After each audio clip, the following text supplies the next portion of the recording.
औज़ुबिल्लाहिमिनश्शैतानिर्रजीम बिस्मिल्लाहिर्रहमानिर्रहीम। मोहतरम ख़वातीन व हज़रात, डॉक्टर आसिफ इजहार आपके साथ मेडिसिन नॉलेज के हवाले से एक और बहुत इंपॉर्टेंट वीडियो लेकर।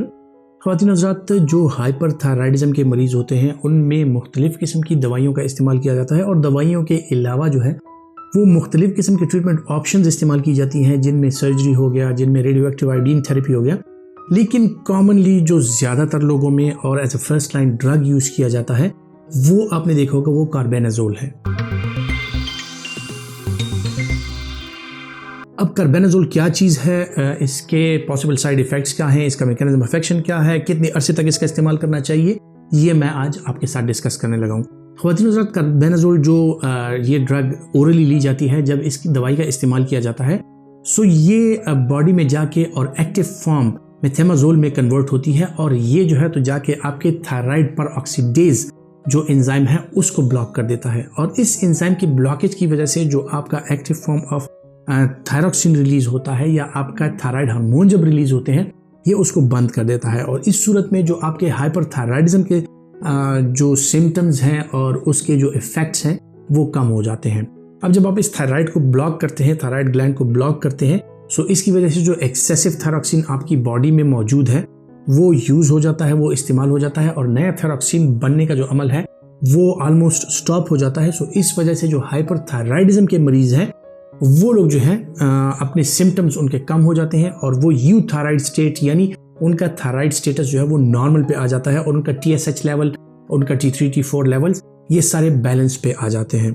अब बहुत से लोगों का ये ख्याल होगा कि इस दवाई का इस्तेमाल कितने अरसे तक किया जाए। सो ये दवाई जो है जब इस्तेमाल कराई जाती है इसका मिनिमम इस्तेमाल कम से कम 6 महीने और 6 से 8 महीने या 1 साल तक भी कराया जा सकता है और कुछ लोगों में इसको 1.5 साल तक भी इसकी ट्रीटमेंट बढ़ सकती है। जो लोग इस दवाई का इस्तेमाल करते हैं उनमें पॉसिबल साइड इफ़ेक्ट्स क्या हो सकते हैं। ख़वातीन हज़रात, इसके जो कॉमनेस्ट साइड इफ़ेक्ट्स हैं जिसके लिए हम थायराइड के जो मरीज़ होते हैं, हाइपरथायराइड जो पेशेंट्स होते हैं उनका जब हम मुआयना करते हैं और उनकी जो मरहला वार उनका मुआयना होता रहता है, वो अपना मुआयना कराने के लिए आते हैं तो उनका CBC कराया जाता है यानी कंप्लीट ब्लड काउंट, क्योंकि ये ड्रग जो है ये आप में थ्रोम्बोसाइटोपिनिया कॉज कर सकती है, ये एक ग्रेन्युलोसाइटोसिस कॉज कर सकती है, ये जो है तो जो वाइट ब्लड सेल्स हैं ल्यूकोपीनिया वो कॉज कर सकता है, ये बोन मैरो सप्रेशन कर सकता है। सो ये इसके जो साइड इफ़ेक्ट्स हैं, इस वजह से जो भी पेशेंट हमारे पास थायराइड के आते हैं न सिर्फ उनकी थायराइड जो हार्मोन्स हैं उनकी स्क्रीनिंग की जाती है बल्कि उसके साथ साथ जो कार्बेनाज़ोल पे होते हैं, एंटी थायराइड ड्रग्स पे होते हैं, उनकी CBC मॉनिटरिंग भी की जाती है। इसके अलावा ये आपके लिवर फंक्शंस को डिरेंज कर सकता है। सो जो लोग इस दवाई का इस्तेमाल करते हैं जब वो पीरियडिकली अपने चेकअप के लिए आते हैं सो उनका जो लिवर फंक्शन टेस्ट है वो कराना भी ज़रूरी है। इसके अलावा ख़वातीन हज़रात, इसके जो और साइड इफ़ेक्ट्स हैं वो ये है कि इसके साथ एब्डोमिनल पेन आ सकता है, एब्डोमिनल डिस्टर्बेंसेस हो सकती हैं जिस तरह के डायरिया वगैरह हो गया। इसके साथ आपको माइल्जियाज हो सकते हैं, मायोपैथीज हो सकती हैं, यानी ये आपके मसल्स को टारगेट कर सकता है और मसल सेल जो होते हैं उसको डैमेज कर सकता है। इस वजह से मायोपैथी भी आ सकती है और ये मायोपैथी या तो ड्रग इंड्यूस्ड होती है या हाइपरथायराइडिज्म इंड्यूस्ड भी मायोपैथी हो सकती है। सो फिर आपको अंदाजा करना मुश्किल हो जाता है कि whether this is drug induced या ये जो है तो हाइपरथायराइडिज्म की वजह से है।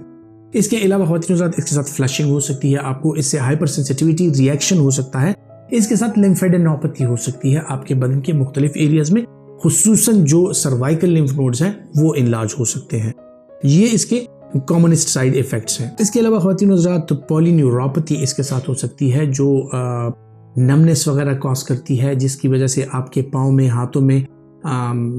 बेजान से हो जाते हैं, वो सुन महसूस होने लगते हैं आपको। और जो एक और इसका कॉमन साइड इफ़ेक्ट है जो मैंने आपको बताया, ये जॉन्डिस कॉज कर सकता है, डिरेंज लिवर फंक्शंस कर सकता है। सो इसकी वजह से आंखों में जॉन्डिस के आसार यानी पीलिया भी नज़र आ सकता है। ये 5 मिलीग्राम डोज में अवेलेबल ख़वातीन हज़रात और ये 20 मिलीग्राम से लेकर 60 मिलीग्राम की dose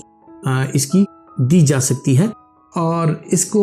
as a single dose या इन डिवाइडेड डोजेज आप दिन के मुख्तलिफ हिस्सों में दे सकते हैं और जब तक आपके जो थायराइड फंक्शंस हैं वो नॉर्मल पे नहीं आ जाते आप इसको मैक्सिमम डोज पे रखते हैं और फिर इसका जो है तो डोज एडजस्टमेंट अकॉर्डिंग टू जो आपका थायराइड हार्मोन स्टेटस है, जो आपका TSH लेवल है, उसकी पीरियोडिक हम रिपीटिशन करवाते हैं, पीरियोडिकली हम उसका मुआयना करते हैं और उसके अकॉर्डिंगली इसकी डोज एडजस्ट करनी पड़ती है। सो आपको अगर डोज बढ़ानी है या कम करनी है उसके लिए आपको पीरियोडिकली एटलीस्ट TSH टेस्ट कराना पड़ता है जिससे हमें अंदाजा हो जाता है कि पेशेंट जो है वो यूथायराइड हो गया है या नहीं हुआ। अब इसके इंटरेक्शंस किन किन चीज़ों के साथ हैं। सो जो लोग एंटीकोएगुलेशन पे हैं, यानी जो लोग वारफरीन का इस्तेमाल कर रहे हैं, उन लोगों को खुसूसन इस ड्रग का इस्तेमाल करते हुए वारफरीन की डोज एडजस्टमेंट ज़रूरी होती है, क्योंकि इसमें जो इसका और वारफरीन का जो है ये आपस में इंटरेक्शन है, और जब भी कंकॉमिटेंटली इसका इस्तेमाल कराया जाए तो वारफरीन की डोज आपको एडजस्ट करनी पड़ती है। ख़वातीन हज़रात, इसकी कॉन्ट्रा इंडिकेशंस क्या हैं? इसकी कॉन्ट्रा इंडिकेशंस जो है वो, अगर कोई इसके जो कंटेंट्स हैं उसको हाइपर सेंसिटिविटी है तो आप उस पेशेंट को नहीं दे सकते। इसके अलावा अगर क्रॉनिक लिवर डिजीज़ है, क्रॉनिक लिवर डिजीज़ के पेशेंट में आप ये नहीं दे सकते, और ये जो है प्रेगनेंसी में सेफ़ नहीं है। प्रेगनेंसी में इसके अलावा और ड्रग्स हैं,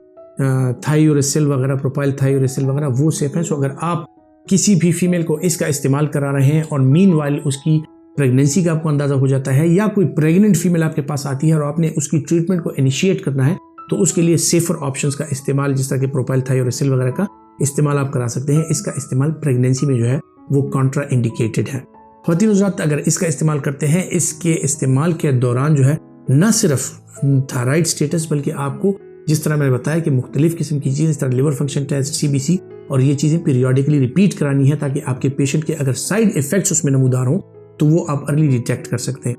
उम्मीद करता हूँ कि ये वीडियो जो है आपके लिए फ़ायदेमंद साबित होंगी, और अगर आपके लिए फ़ायदेमंद साबित हो रही हैं तो आप यकीनन दूसरों तक भी पहुँचाना चाहेंगे। अपना बहुत सा ख्याल रखिएगा। अल्लाह हाफिज़।